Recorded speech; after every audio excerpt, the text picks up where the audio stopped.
जय श्री कृष्ण। आप सभी को वैशाख मास के पचभीषक की ढेरों शुभकामनाएं। प्रिय भक्तों, पचभीषक आरंभ होने जा रहा है। पचभीषक जो कि वैशाख मास के अंतिम 5 दिन होते हैं, ये ठीक उसी प्रकार से महत्वपूर्ण है जैसे कि कार्तिक मास के अंतिम 5 दिन होते हैं। इनका महत्व कार्तिक मास के पचभीषक से भी अधिक है। इसका कारण ये है क्योंकि वैशाख मास का जो महत्व है और वैशाख स्नान का जो फल है वो कार्तिक स्नान से 1000 गुना अधिक है। ध्यान दीजिएगा, पुनः बताएंगे आपको। कार्तिक मास से जो स्नान करने से जो पुण्य फल आपको मिलता है, उससे 1000 गुना अधिक पुण्य फल आपको वैशाख मास में स्नान करने से मिलता है। जानकारी के अभाव के कारण लोग जो हैं वैशाख स्नान नहीं कर रहे हैं। हमारा उद्देश्य है कि अधिक से अधिक जानकारी को पहुंचाएं, जिससे कि अधिक से अधिक लोग लाभ ले सकें, अधिक से अधिक लोग वैशाख स्नान करके भगवान विष्णु की कृपा प्राप्त कर सकें। और ये हम इधर उधर की बातें नहीं कर रहे, क्योंकि हम अपने चैनल पर शास्त्रों और पुराणों की बात करते हैं। हमने आपको पहले भी एक वीडियो अपलोड किया था जिसमें हमने सभी जो पुराण हैं उनके रेफरेंसेस दिए थे कि किस किस पुराण में क्या है। एक संवाद आता है भगवान विष्णु और यमदेव के बीच का, जिसमें ब्रह्मदेव भी साथ में है। उस संवाद में ये वर्णन आता है कि किस लिए और किस प्रकार से जो वैशाख मास की महिमा है वो घट रही है, परंतु उसका पुण्य फल अधिक है। क्योंकि ये सबसे अधिक पुण्य देने वाला महीना था और इसमें पुण्य कमा के सभी लोग जो हैं वो यमराज से, यमलोक से मुक्त होते जा रहे थे। तो यमराज चिंतित हुए, उन्होंने भगवान से प्रार्थना की, उनके सामने रुदन किया। तब जाके भगवान ने उनको ये आशीर्वाद और वचन दिया कि ठीक है, वैशाख की महिमा धीरे धीरे लोगों की जानकारी में विलुप्त हो जाएगी, परंतु जो जानकार इसको करेंगे उनको पुण्य फल उतना ही प्राप्त होगा।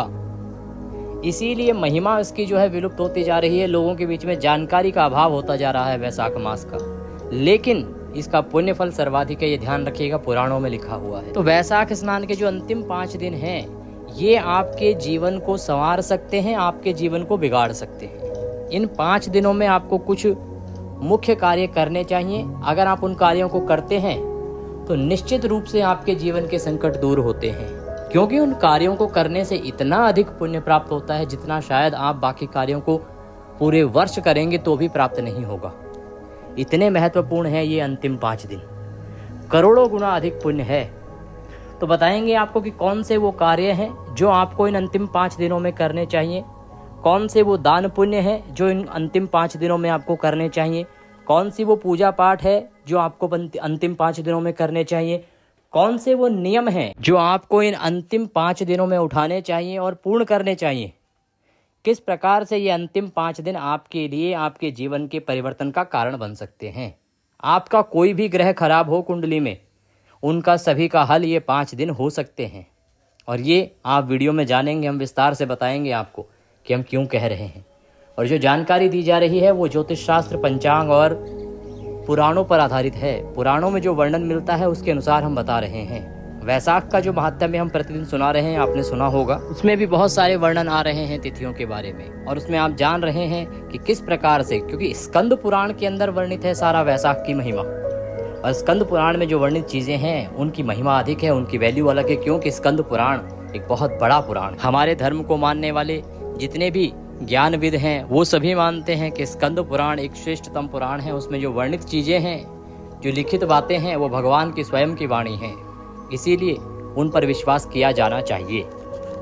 तो प्रिय दर्शकों, आज के इस वीडियो में हम यही महत्वपूर्ण जानकारी आपके लिए लेके आए हैं। जानकारी आरंभ करें उससे पहले आपसे एक निवेदन है कि वीडियो को एक बार लाइक अवश्य कर दीजिएगा। अपने वैशाख स्नान की सफलता के लिए या वैशाख स्नान का फल प्राप्त करने के लिए कमेंट बॉक्स में अवश्य लिखिएगा ओम नारायणाय नमः।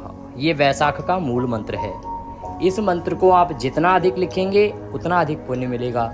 तो जितना हो सके लिखते जाइए, जितना हो सके बोलते जाइए। आप देख रहे हैं देवभूमि ज्योतिष संस्थान का प्रतिष्ठित यूट्यूब चैनल देवभूमि धार्मिक। हम यहाँ पर जो भी जानकारी देते हैं वो पंचांग, ज्योतिष शास्त्र और पुराणों पर आधारित होती है। जो कथाएं बताते हैं, महात्म्य बताते हैं, विधियां बताते हैं, वो पुराणों में जो वर्णित होती हैं वो बताते हैं। कौन सा व्रत त्योहार कब करना है, कैसे करना है, क्या शुभ मुहूर्त है, वो ज्योतिष शास्त्र की गणना और पंचांग के अनुसार बताते हैं। तो सभी व्रत त्योहारों आदि की सही जानकारियां, सही कथाएं प्राप्त करने के लिए, सुनने के लिए, जानने के लिए चैनल को अभी सब्सक्राइब कीजिएगा। सब्सक्राइब जब आप करेंगे तो उसके साथ एक बेल का निशान बना हुआ आएगा, बेल आइकन, जिसे एक घंटी का निशान भी कहते हैं। उसको अवश्य दबाइएगा। उसको जब आप दबाएंगे तभी आपको हमारे सारे वीडियोस प्राप्त होंगे। केवल सब्सक्राइब करने से वीडियो नहीं मिलते हैं। सब्सक्राइब कीजिए, बेल आइकन को दबाइए और फिर देखिए आपको सारे वीडियो हमारे मिलते रहेंगे। और किसी भी व्रत और त्यौहार की जानकारी के लिए आपको कहीं और जाने की आवश्यकता ही नहीं होगी, क्योंकि हम इतना विस्तार से इतनी डिटेल जानकारी आपके सामने लेके आते हैं। प्रिय दर्शकों, पचभिषक की जो शुरुआत होती है ना, वो होती है वैशाख शुक्ला एकादशी से। वैशाख शुक्ला एकादशी जो कि मोहिनी एकादशी होती है। मोहिनी एकादशी का महत्व इसलिए अधिक है क्योंकि ये तिथि समुद्र मंथन से संबंध रखती है, अमृत की उत्पत्ति से संबंध रखती है, अमृत के वितरण से संबंध रखती है। इतनी महत्वपूर्ण घटना से संबंधित है ये तिथि। इस तिथि पर यदि आप व्रत करते हैं, पूजन करते हैं, तो उसकी महिमा हमने आपको पहले भी बताई है, उसको देखिएगा। और अंतिम 5 दिन जो है ना, वो इसलिए अधिक महत्वपूर्ण है क्योंकि ये पांचों तिथियां कुछ ना कुछ विशेष करती रही हैं। ये वो 5 दिन हैं जब समुद्र मंथन पूर्ण हुआ और उसके बाद क्या परिणाम हुआ।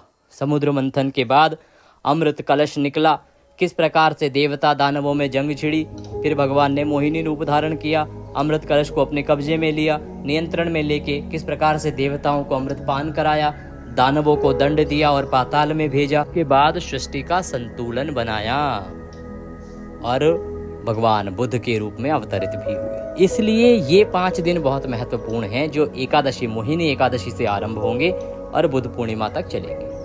आरंभ हो रहे हैं पचभिषक 8 मई से, ध्यान रखिएगा 8 मई बस आ ही गई है, और समाप्त होंगे ये पूर्णिमा बुद्ध पूर्णिमा पर 12 मई को। इन 5 दिनों को संभाल लीजिए। 5 दिनों में ये दान पुण्य के कार्य कर लीजिए। यदि आप पुराणों पर विश्वास करते हैं, पुराणों की जानकारी कहती है कि चमत्कार निश्चित ही होगा, प्राप्त होता है। अब क्योंकि पहले से जानकारी थी नहीं कि ये माह इतना अधिक महत्वपूर्ण है, इसलिए हमारे बहुत से भाई बंधु माताएं बहनें जो हैं वो ना तो स्नान कर पाई, ना महात्म्य सुन पाई। अब क्योंकि समय निकलने को है, पर अभी भी इतना समय बचा है कि आप चाहें तो उतना ही पुण्य प्राप्त कर सकते हैं जितना आपको वैशाख स्नान नहाने से प्राप्त होता। वैशाख स्नान से जितना प्राप्त होता वो कैसे? 4 कारण बताते हैं इसके। सबसे पहले तो वैशाख में केवल स्नान और महात्म्य सुनने का ही फल नहीं है, उतना ही अधिक फल अन्य कर्मों को करने का भी है। तो वो कर्म बताएंगे कि यदि वो कर्म आपने 8 दिन भी कर लिए तो आपके लिए वो 8 दिन इतने अधिक पुण्यदायी होंगे जितना शायद आप पूरे साल पूजा पाठ करके भी नहीं कमा सकते। वैशाख के 1 दिन का व्रत किसी अन्य माह के पूरे 30 दिन व्रत के बराबर होता है। वैशाख मास में भगवान के मंत्रों का जप जो आप 1 माला वैशाख में जपते हैं ना, वो अन्य मास में 1000 माला जपने के बराबर है। उस 1 माला से आपको इतना अधिक पुण्य प्राप्त होगा जितना यदि किसी और महीने में आप जपोगे तो आपको 1000 मालाएं करनी पड़ेंगी, तब उतना पुण्य मिलेगा। इससे आप अंदाजा लगा सकते हैं कि कितना अधिक फलदायी है ये महीना। जप भी किसका करना है?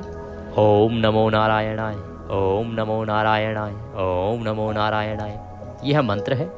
जपते जाइए, अति कल्याणकारी है। प्रतिदिन 8 दिनों तक इसकी जितनी मालाएं जप सकते हैं आप जपिए, आपके लिए बहुत ही उत्तम फल होंगे। हम जो आपको बता रहे हैं ना, ये जो जानकारी है कर्म करने को बोल रहे हैं, उसका एक कारण पता है क्या है? उसका एक कारण ये है कि वैशाख मास में जो भी आप दान पुण्य धर्म करेंगे, जो पुण्य अर्जित करेंगे, वो पुण्य आपको तुरंत फल देगा। ऐसा नहीं है कि आज पुण्य कर्म करेंगे और अगले जन्म में उसका फल मिलेगा। वैशाख मास में किया जाने वाला पुण्य फल इसी समय आपको अपना प्रभाव दिखाएगा। इसीलिए हम कह रहे हैं इतने दिनों से कि वैशाख में सद्कर्म कीजिए, वैशाख में सद्कर्म कीजिए, जीवन के सारे संकट दूर हो जाएंगे। जीवन में किस प्रकार के संकट हैं आपके? आर्थिक परेशानी है, नौकरी नहीं लग रही है, लगती है तो छूट जाती है, कारोबार नहीं चल रहा है, पैसे की बड़ी परेशानी है, ग्रह कलेश रहता है, संतान की प्राप्ति नहीं हो रही है, या समाज में आपका सम्मान नहीं बन पा रहा है। ये जो परेशानियां हैं ना, ये क्यों होती हैं? ये परेशानियां जब आपके खाते में पाप कर्म बढ़ जाते हैं तो आपके दिन उल्टे शुरू हो जाते हैं, खराब दिन शुरू हो जाते हैं। इसका सीधा कनेक्शन आपके कर्मा से है। ऐसे समझिए कि जब आपके सदकर्म आपके खाते में अच्छे होंगे, आपका समय अच्छा ही चलता चला जाएगा। लेकिन यदि किसी समय आपके जो गलत कर्म हैं या पाप कर्म हैं वो बढ़े हुए हैं, सदकर्मों का पुण्य समाप्त हो चुका है, क्योंकि जो सदकर्म होते हैं ना, उनका पुण्य भी समय के साथ समाप्त होता है। कुछ होते हैं अक्षय पुण्य जो कभी समाप्त नहीं होते, कुछ होते हैं जो पुण्य समय के साथ समाप्त हो जाते हैं। तो धीरे धीरे जैसे ही आपके पुण्य समाप्त होंगे, आपके जो पाप कर्म हैं वो बड़े हुए दिखाई देंगे, और उनके प्रभाव से आपके दिन जो है उल्टे शुरू हो जाएंगे। दिन जब उल्टे शुरू हो जाएंगे तो आपको हानि होगी, हर जगह हानि होगी। इतने सारे हमने कारण गिनाए, हानि होगी। अब इनको कैसे हल किया जाए? इनको हल करने का एक ही तरीका है कि अपने सदकर्मों को बढ़ाइए, पुण्य कर्मों को बढ़ाइए, अपने धर्मों को बढ़ाइए। जब आपके पुण्य कर्म बढ़ जाएंगे, पाप कर्म अपने नीचे हो जाएंगे, तो आपकी दुनिया अपने आप बदल जाएगी। आपकी जो परेशानियां हैं वो अपने आप समाप्त हो जाएंगी। जिस तरह के भी आपके संकट हैं सब दूर हो जाएंगी। ये है सीधा कनेक्शन आपके पाप और पुण्य का। हो सकता है कि इससे पहले इतना सरल तरीके से, इतना सीधा आपको किसी ने नहीं समझाया हो। तो पाप और पुण्य का प्रभाव ऐसे नहीं है कि ये कर्म करेंगे तो ये फल मिलेगा। आप ये मान के चलिए, सदकर्म करेंगे तो सदकर्म का बही खाता बढ़ेगा, और जब आपका सदकर्म का बैंक बैलेंस ज़्यादा होगा और पाप का बैंक बैलेंस कम होगा, तो अपने आप आपके जो खराब दिन हैं, बुरे दिन हैं, वो परिवर्तित होंगे और अच्छे दिन में बदल जाएंगे। और अच्छे दिन में बदलने का अभिप्राय है कि आपके जीवन के जो भी संकट हैं वो समाप्त हो जाएंगे। तो अपना ध्यान केंद्रित कीजिए केवल सदकर्मों पर, बाकी सब भूल जाइए। सदकर्म कीजिए। सदकर्म में बैसाख का महीना चल रहा है, आपने बैसाख स्नान नहीं किया, कोई बात नहीं, महात्म्य नहीं सुना, कोई बात नहीं। अंतिम 8 दिन बचे हैं, इनका लाभ लीजिए, इस अवसर को ना जाने दीजिए। क्या क्या करेंगे? प्रतिदिन माला जपने का समय निकालिए। ओम नमो नारायणाय, ये छोटा सा मंत्र है, 5 माला कीजिए, 5 मिनट में हो जाएंगी। दूसरा क्या कर सकते हैं? दूसरा, आपके यहाँ गर्मी बहुत अधिक होगी, क्योंकि उत्तर भारत में तो गर्मी भीषण है। इस समय तो पूरे भारतवर्ष में ही गर्मी अपने चरम पर पहुंच रही है। वैसाख के इन अंतिम 8 दिनों में यदि आप राहगीरों को पानी पिलाने का कार्य कर सकते हैं तो आपके लिए अति कल्याणकारी है वो। उससे जो पुण्य प्राप्त होगा ना, उसको आप किसी और के साथ तुलना भी नहीं कर सकते, इतना अधिक है। तो कोई ऐसा स्थान चुन लीजिए जहाँ से कि राहगीर गुजरते हों, आने जाने वाले, और वहाँ पर पानी का इंतज़ाम कीजिए। मटके रखवा दीजिए। देखिए, हम ये नहीं कहेंगे कि आप स्वयं पानी पिलाने बैठ जाइए, हो सकता है आपके और भी कार्य होंगे, उनको कौन देखेगा। आप किसी को बिठा दीजिए, थोड़े से पैसे देके वो वहाँ पानी पिलाने का कार्य कर देगा। या आप मटके रखवा दीजिए, प्रतिदिन उनको सुबह भरवा दीजिए साफ पानी से, और उस ठंडे पानी से अपने आप राहगीर आते जाएंगे और पानी पीते जाएंगे। केवल आप पानी का इंतजाम कर दीजिए। ये कर्म यदि आपने बैसाख के इन 8 दिनों में कर लिया तो इसका पुण्य इतना होगा कि आपकी 100 पीढ़ियां तर जाएंगी। नरक में भी यदि आपका कोई पुराना पूर्वज होगा किसी कारणवश, तो उसकी भी मुक्ति होना तय है। और ये मैं फिर कहूँ कि मनगढ़ंत बातें नहीं कर रहा हूँ। आपको पहले मैं रेफरेंस दे चुका हूँ कि यमराज जो हैं वो भी रो गए थे वैसाख की महिमा के कारण। जब वैसाख की महिमा के कारण वैसाख लोगों ने स्नान किया, क्योंकि वैसाख में यदि कोई व्यक्ति 2 सदकर्म भी कर लेता है तो उसकी 7 पीढ़ियां तर जाती हैं। तो जब पृथ्वी पर इस प्रकार के सदकर्म होने लगे तो यमराज के यहाँ से, यमलोक से तो खाली हो गई जगह, क्योंकि सबकी मुक्ति होनी शुरू हो गई।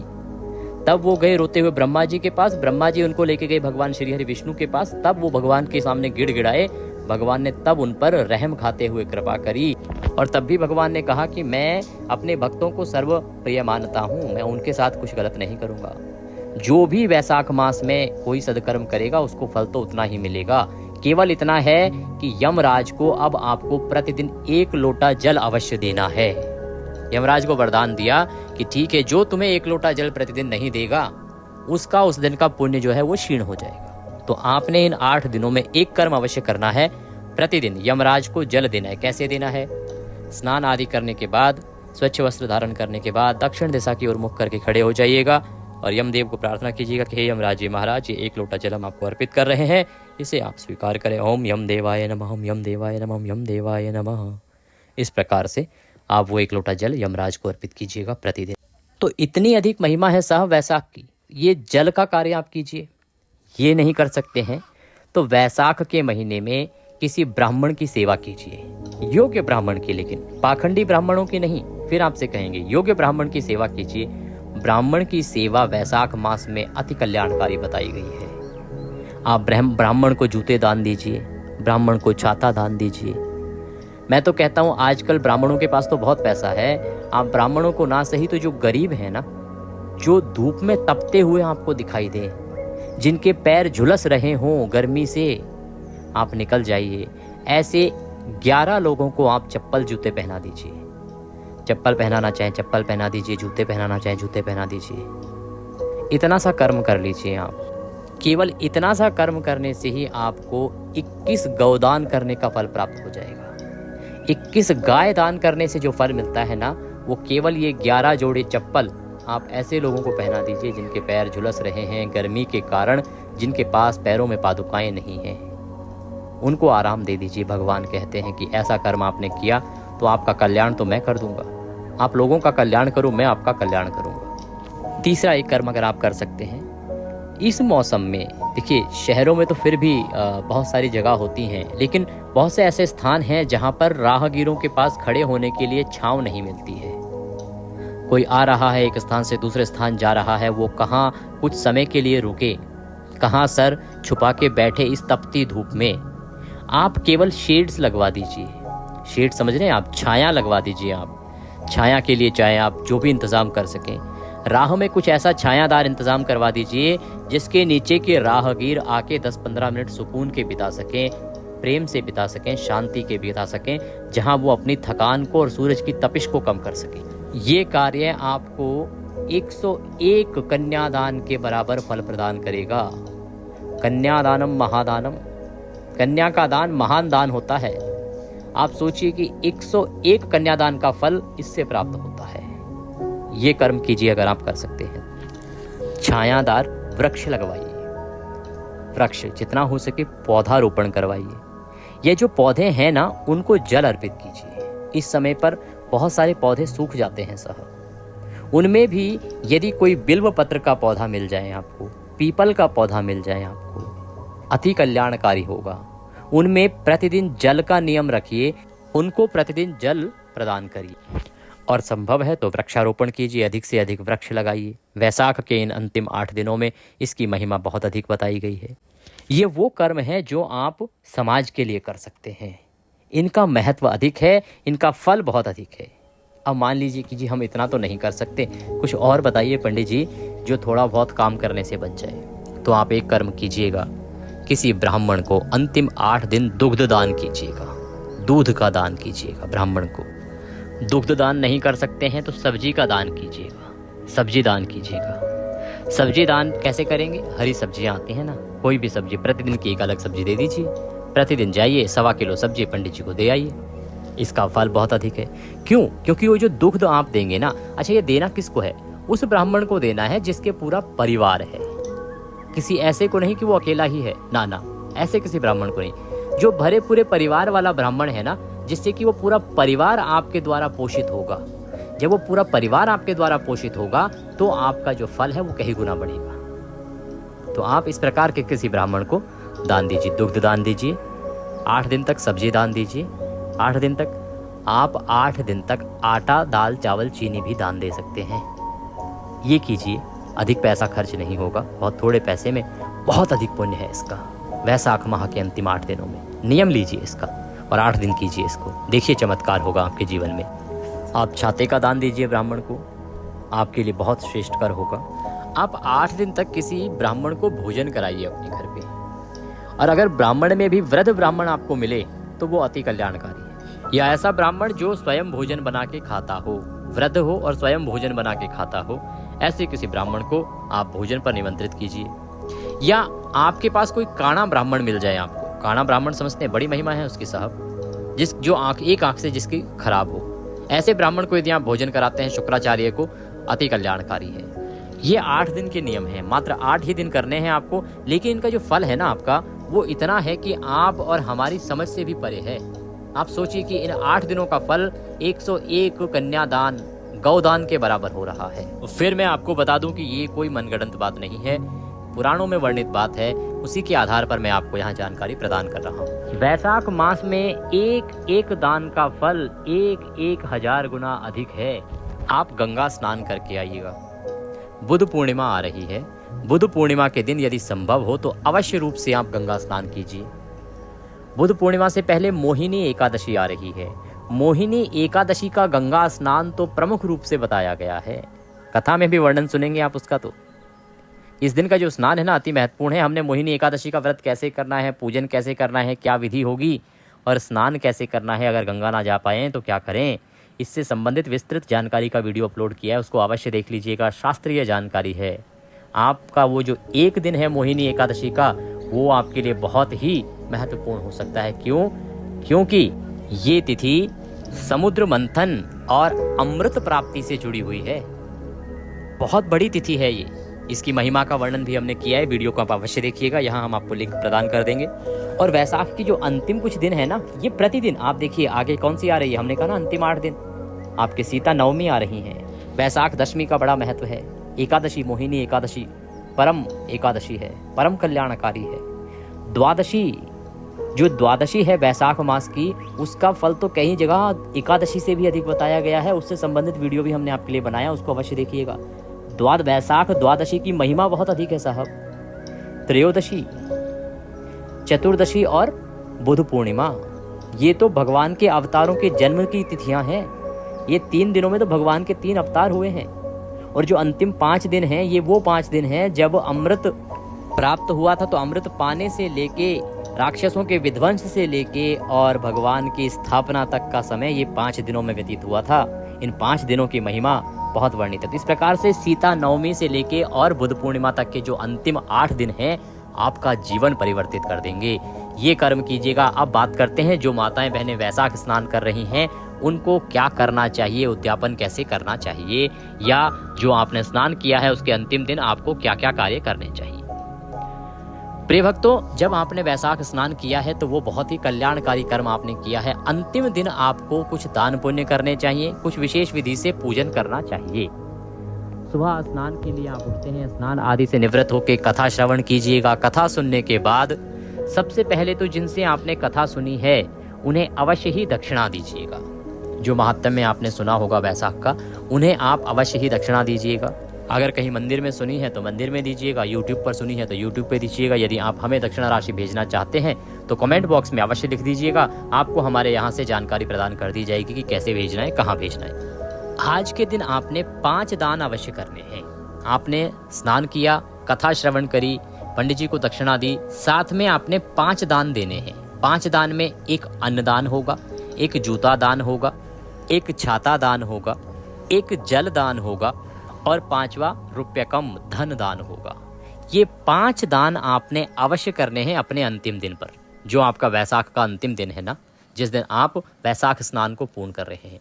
ये 5 दान कीजिएगा। इन 5 दानों की महिमा बहुत अधिक है। ब्राह्मण को वैसाख की समाप्ति पर, बुध पूर्णिमा पर जब आप ये 5 दान करेंगे तो उसका जो फल है उसका वर्णन तो स्वयं ब्रह्मदेव भी नहीं कर पाए हैं। ये तिथि आप याद रखिएगा कि आपके जीवन के परिवर्तन के दिन आरंभ हो जाएंगे। इसके बाद आपने वैसाख स्नान किया है और ये 5 दान करेंगे, उसके बाद आपके जीवन के दिन जो है अवश्य ही परिवर्तित होंगे। अब ऐसा आ सकता है, हमारे बहुत सारे दर्शक ऐसे कह सकते हैं, भाई पंडित जी हमारे पास इतनी सामर्थ्य तो नहीं है कि हम इतने दान करें, तो क्या किया जाए। तो उस अवस्था में एक कार्य कर सकते हैं आप इतना कीजिएगा कि एक थाली में थोड़ा सा आटा, थोड़ी सी दाल, थोड़ा सा नमक, घी और दक्षिणा, ये 5 सामग्री आप दान कीजिएगा। ये 5 अगर आप वो ना ला पाएँ, छाता और बाकी चीज़ें, तो आप ये चीज़ें तो आपके घर में सभी के घर में होती हैं। और मैं नहीं कहूँगा बहुत अधिक मात्रा में, एक थाली में लीजिए, थोड़ा थोड़ा ले लीजिए, पर ये दान अवश्य कीजिएगा ब्राह्मण। इस दान की महिमा अधिक है। साथ में एक पानी से भरा हुआ घड़ा दान कर दीजिए। ये आपके वैसाख स्नान को सफल बना जाएगा। इस प्रकार से आप अपने वैसाख स्नान को पूर्ण कीजिएगा। उसके बाद आप अपने जो व्रत अगर आप कर रहे हैं 5 दिन के, तो आप व्रत को खोल लीजिएगा, क्योंकि पूर्णिमा का दिन है। आज के दिन आपका पूर्णिमा का व्रत होगा, तो सत्यनारायण भगवान की पूजा करेंगे। व्रत आप कर रहे हैं उसको विधि के अनुसार कीजिएगा। आपको सत्यनारायण भगवान की पूजन विधि के साथ पूर्णिमा कब है इससे संबंधित वीडियो भी आने वाले 2 दिनों में प्राप्त होने जा रहा है, तो आप उसको भी अवश्य देख लीजिएगा। तो ये जानकारी है कि वैसाख के अंतिम 8 दिन कैसे आपका जीवन परिवर्तित कर देंगे, क्या क्या कर्म करें। वैसाख स्नान किया है तो कैसे आपको उसको पूर्ण करेंगे, उद्यापन करेंगे। अगर आप उद्यापन कर रहे हैं तो आज के दिन आपको 11 ब्राह्मणों को भोजन कराना चाहिए, उनको वस्त्र दान और दक्षिणा दान देके विदा करना चाहिए। ये इसके उद्यापन का नियम है। जानकारी को संभव है तो अधिक से अधिक लोगों तक पहुंचाइए, जिससे कि सभी इसका लाभ ले सकें। शास्त्रीय जानकारी है, कमेंट बॉक्स में अवश्य लिखिएगा। ओम नमो नारायणाय। भगवान सब पर कृपा करें। हरे कृष्ण।